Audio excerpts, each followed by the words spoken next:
Well, it actually started many years ago in high school. I had a very much interest in lifting weights, and with my brothers, they were very influential to me in lifting weights. And I always watched my brothers lift weights, and I wanted to get involved in it. And I've always wanted to be strong. I thought that was cool for a lady to be strong. Exactly, I agree with you on that one. Now, with your brothers being able to show you about fitness and everything, a lot of times when us women go into the gym, we really don't know how to operate and work the equipment. So your brothers, were they able to actually show you the proper ways of lifting the weights and everything? Yes, they were very influential in the very beginning of me training and lifting weights and being interested in that.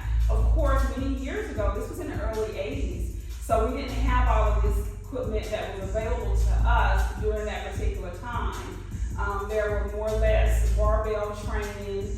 They did a lot of bench press, and it was all very intriguing to me, regardless, because I've always, again, wanted to be strong, and I love the idea of getting those biceps built up. So that was a huge interest to me, and they were very influential with influencing me with that. Yes. That's good. And how long have you been like a personal trainer? Well, over 20 years. I actually started this, and for a lot of people that have followed me for years, I was with JC, and he was the first person that I actually started with and then certified through JC. Okay, that's good. And you do figure competing as well, or you did it in the past? Yes, I've done figure competing as well in the past, and I'm 51 now, so this was like at age 40, I did my first figure competition. So how did you prepare your body to be ready for a fitness competition? The first thing you want to do when you start getting involved in something new, I had a spark of an interest for that, of course, and so I started by watching and reading a lot of Oxygen magazines. I was a subscriber to that. That was one of the things that really sparked my interest in that, and so I started doing a lot of reading. And I contacted some friends of mine that weren't friends of mine at the time. I reached out, and I've never been a shy person to, when it's something that I want to do, I'm going to get around people that already know how to do that. Exactly. That is my number one thing. I always encourage that. And so there was a young lady that was close, that was in Oxygen magazine at the time, that lived in Atlanta, and I actually just reached out to her on social media. And she responded, and today she's a dear friend of mine, Celeste. And so she actually introduced me to the arena, and she took me to my first spectator show. And immediately when I walked in there, I felt like this is my place, and I'm with my people now. Really? So it really started there. And so we started there. I started learning more about figure competing, the nutrition side of it. I wanted to continue to advance with this, of course, but life happens. But I did this for several years. Yes. Okay, so how did you properly prepare your body for figure competing, such as like you mentioned your meals? So how did you change your meals? Like what were you eating, and how were you exercising? Like how many times a day? Okay. Great question there. So the eating part, the training, I've always been into training, but the nutrition part is the number one thing that you want to fix on. So I started eating every 2 hours. And the thing you want to do, you want to take out all the salts.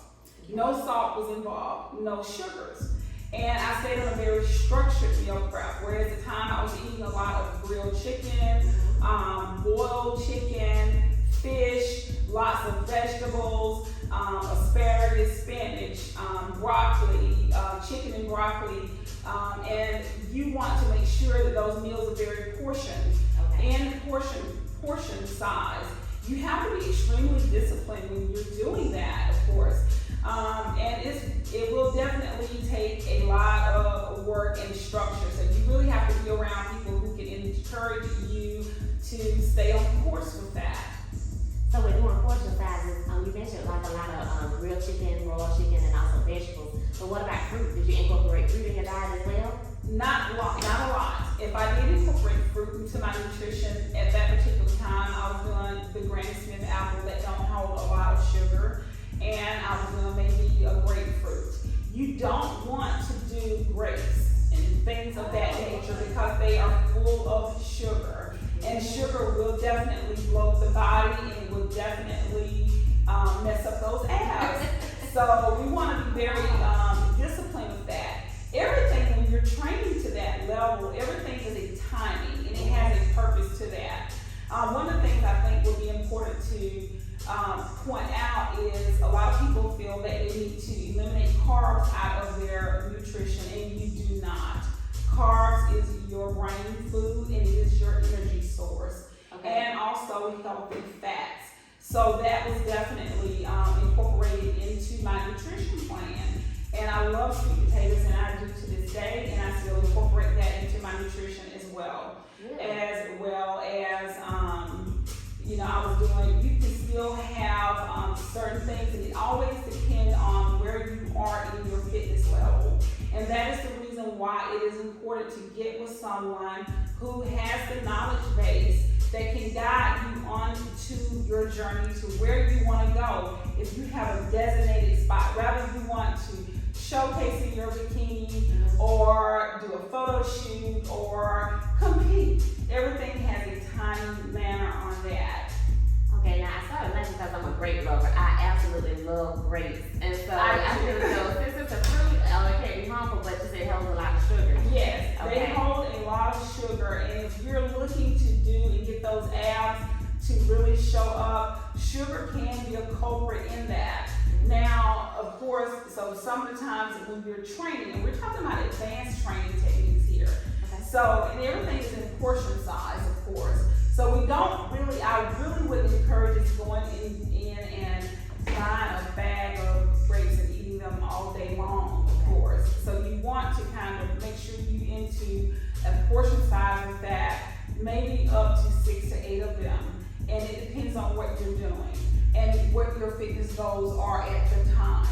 And that is the reason why it's great to get a trainer who has the knowledge base behind that to guide you on your journey to where you're trying to go. Even if it's just to, you want to fit into this dress, or you have a designated area you want to get to, or you want to make this definitely a lifestyle for you. And I definitely encourage you to do that. That is one of the things that I've definitely incorporated in for myself. I have not competed in years, but this is a lifestyle to me. Right. And I do it all the time just to make sure I keep myself healthy. Yes. Okay, and what about water intake? Because I understand like drinking a gallon of water a day is supposed to help flush you out and the toxins and everything. What do you think about drinking a gallon of water? I drink a gallon of water a day every day. I take a gallon with me to work, and I drink a gallon of water every single day. And I definitely encourage staying hydrated.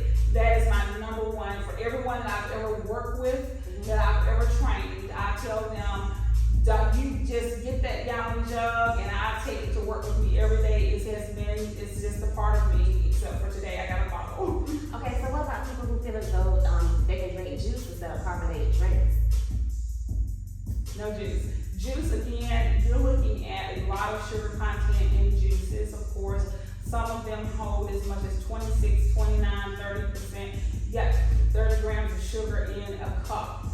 You got to think again, we're looking at the sugars and those toxins in our bodies, and it can definitely affect, our, goals, because it'll make you hold more body fat, and it'll definitely get rid of those abs. Wow. Okay, so that's a negative for me. I was thinking juice is good instead of carbonated drinks, but no, it is definitely. Of course, we all want to have that different taste. And I'm really a stricter on that. So it's water for me the majority of the time. And now, of course, I give myself pleasure if it's something that I really want to take, want to drink. But I don't do sodas ever, and I don't do any juices ever. I just don't do that because it will definitely make you, unless I'm having if I'm on a leisure outing, that's the time that I would do that. But on a regular basis, no juices. You're gonna drink water, and I've actually got started. And I want a different taste now, and a lot of people, I get into those IV drinks. Okay. So myself to be extremely disciplined, but I do allow myself pleasures. And so again, right now with my fitness and where I'm at personally in my own personal journey, I am really allowing myself to eat more and to consume more. Again, when I decide to cut and build, I'm actually trying to build more muscle at this particular time. So I'm allowing myself to hold on to a lot more body fat than I would typically do. Okay, with the people that are feeling as though 7 meals or, however many meals you're supposed to take, if that is a lot to them, what do you recommend doing? Eat it. You gotta eat it anyway. Because okay. What you want to do, you want to make sure you're doing portion control. So here's the thing, those meals aren't full meals, what we would typically eat on a regular basis. You're eating a very small portion of those ounces. You're eating 3 to maybe 5 ounces of a protein. You really want to get in about anywhere from 25 to 30 grams of protein to keep that muscle development there. And I know it's hard, especially with daily working and keeping it in there. Typically, I'm pushing in 5 to 6 meals a day. So you really want to get it in. If you really want to keep that body going, you're going to have to just discipline yourself and make sure you just eat the food. And here's the thing, you're going to be eating things that you're not going to the fast food restaurants. You're not going to the restaurants where we're dining out. You're prepping your meal preps and you're taking them everywhere you go. Oh, that's good. Yes, so that's what you do. You prep your meals at home and you prepare them for days in advance. And one of my things to do, I like to prep now for at least 3 days in advance. Okay. That's what I do now. There was times when I was working at the hospital that I'm working 12-hour shifts, I'm prepping meals for at least 5 days in advance and before I cook again. So I'm cooking for 5 days and I meal prep that and I keep them in my refrigerator and put them in my containers and I take them to work with me. And everywhere I go, that's what I do. Okay, so you're working, you're meal prepping, so how long should a person work out, especially if, they're working, they really don't have the time, but how can they just, is 30 minutes okay, or what do you recommend? Great question. I recommend 20 to 30 minutes, as long as we're getting this in. Of course, you're looking at advanced training, and again, I try to bring that down, because when we start tapping into figure competing, you're talking about a lot of advanced training. And it can become overwhelming for someone who is really just trying to create a healthy regimen and get into fitness. I don't want to overwhelm that. So we're talking about keeping on a regular training regimen. 20 to 30 minutes has made wonders in my life. On many different occasions, I would come in my personal gym prior to getting ready for work, and of course, I would run through a whole circuit of training for 20 to 30 minutes. It depends on the time that I had. So not to discourage anyone, I would definitely recommend 20 to 30 minutes of training. And if for the longest, you can go up to an hour. And there for the extreme trainers, you're pushing for 2 hours. And you're in the gym, but you're making sure that you have that body fueled and prepared for that weightlifting, yes. Okay, and earlier we were talking about the 3 different types of bodies and how you harvest that. So can you tell us a little bit about the body types? Yes, you have 3 different body types, and that plays a huge part. You're looking at an endomorph, ectomorph, and the mesomorph body type. And each body type plays a huge part on where you are, and oftentimes on where you're starting at in your fitness journey. And how your body houses fat and how your body can develop muscles.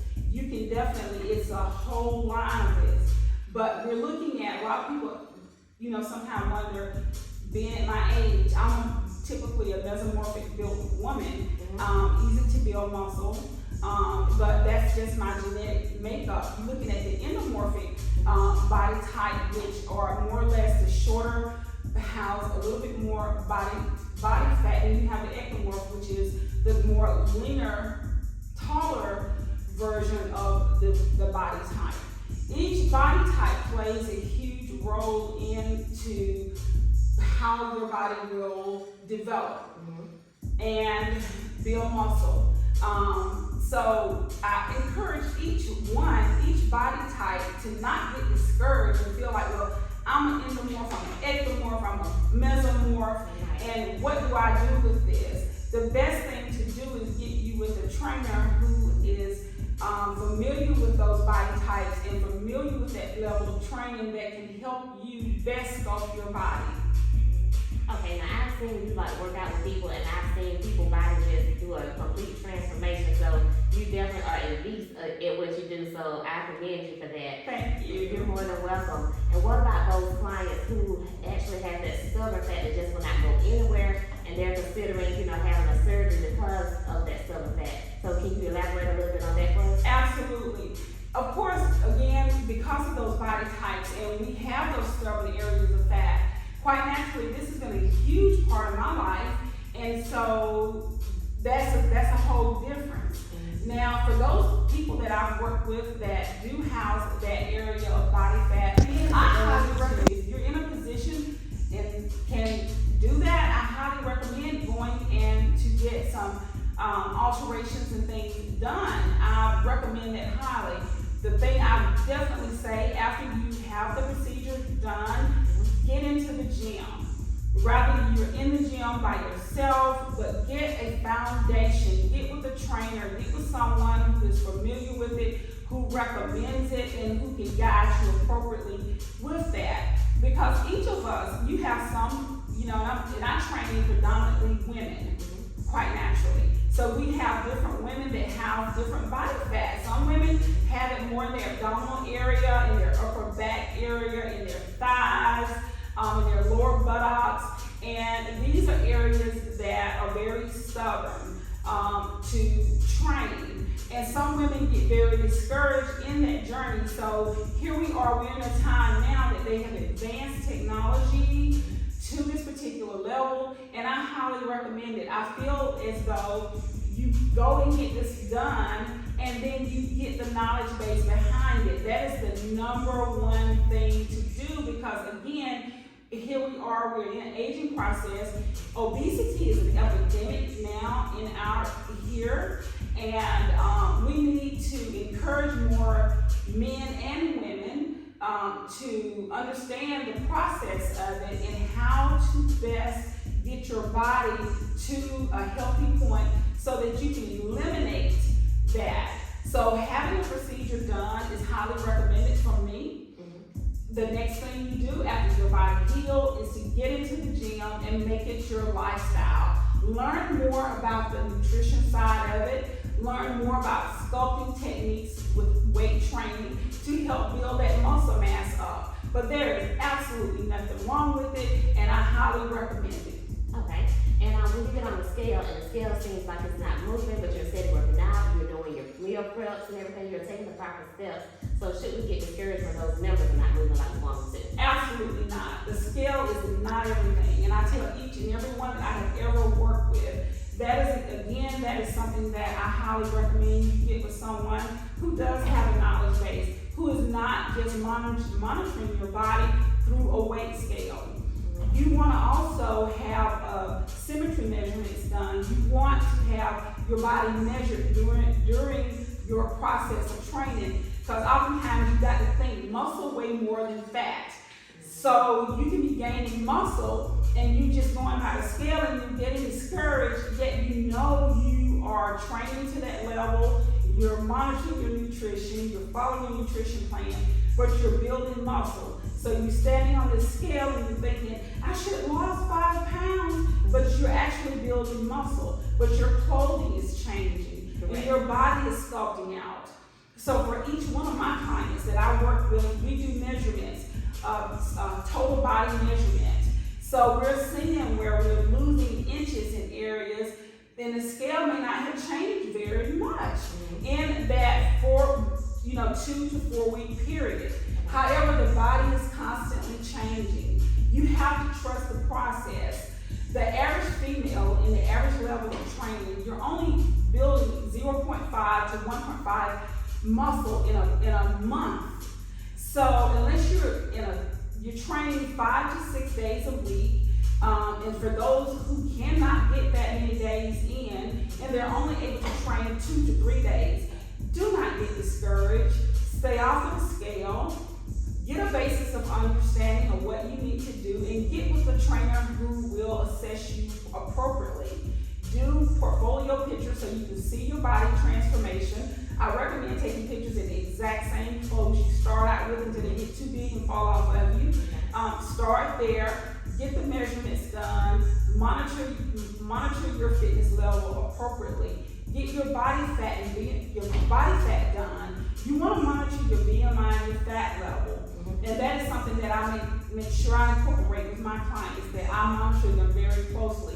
And I think that has been definitely a reason why they have advanced to the level that they have. And when they come to you, how do you know, okay, I'm going to break her down this way and then I'm going to build her back up? Because I've seen you, like, when I say transform, you transform somebody. So how do you go about breaking it down? Well, first of all, it starts in the mind. I have to sit down and have a heart-to-heart conversation with each client. And I like to talk about first, what is your personal goals? And finding out, where do you see yourself? No, I really want to know, how do you see yourself? What do you want to look like? What do you want to do? What do you want to do with your bodies? Some of them don't know and some of them do. They say, well, I really want to get this done. After they tell me that, I go through a series of process of what it's going to take to get there. And I give them a very adequate time frame of how long it will take to get there. Once we have that laid out and we have that plan put in place and we get that mindset, it starts in the mind. Once we understand that, I say, how bad do you want this? I really want this. I'm really tired of feeling the way I'm feeling and looking the way I'm looking. So we're going to start there with every time. I'm always going to start there with understanding, what do you want out of this? Once we get there, I'm going to tell them what it's going to take to get there. Okay? So this is what you want. Now it's my job to tell you what it's going to take to get there. Will the journey be easy? It's not easy, because if it was, everyone would do it. But it is discipline. And without discipline, that is the number one key to any level of success. In anything that you do, you have to be disciplined. And you have to get with someone. Again, I strongly recommend getting with someone, because when you lose the motivation part of it and you feel like, I'm just tired, I can't do this, these foods are boring, you want someone to tell you, no, you're going to keep going there. You have to be constantly reminded on what your personal goals are. So with each of my clients, I always start there with them, and I always ask them, what do you want? And then we lay out a plan of what it's going to take to get there. Once we get there, I start diving into it. Now, in the first initial consultation with each client, they are all in agreement. So week 1 is the kicker. Once you find out how sore that body is going to be, and I let them know that we're going to be going through a series of changing. This is a transformation. So therefore, it's going to take some discipline. My job is to continue to encourage and to show example of what it's going to take for each client to get their personal goals met. Wow. And I'm one of those people, if you're training me, I'm going to be like, oh, I'm so tired. This is just too much for me. So as a trainer, do you ever get frustrated with your clients when they're constantly just complaining about what they can't do versus what you know they can do? Absolutely. Absolutely. Great question. A lot of my clients would definitely say I am a mad woman in the gym. I will push you completely past your comfort zone. I feel like that is what you come to me for. I'm not going to baby you. Once you come up under my wings, it is my job to not only just tell you what to do, but I'm going to be right there by your side, and I'm going to do it with you. So if you tell me, Charlene, I just do not have 10 more in me, I'm going to dig that 10 out of you. It is my job to get that 10 more out of you. And I think that that's the thing. So, and I always tell people, I say, yes, I am excessive. I overtrain, I push beyond the comfort zone, but it has shown evidence that it works. It does. It's just been showing evidence that it works. So I would definitely push you past your comfort zone. It's no get tired here. Yeah, that's true. Definitely got to push and just stay dedicated. And Yes. just know you're there for a purpose. Yes, discipline is the number one thing. And so whenever you commit to something, and that is the thing, you want to stay committed to your personal goals. So regardless of what your personal goals are, get with someone that's going to help you draw the blueprint to that and have a good understanding of what it's going to take for you to reach that goal. And then we're going to put our foot on the gas and drive it in there. That's what we do. And that's amazing. That's what we do. Hard work and dedication. It's hard work and dedication, absolutely. That is awesome.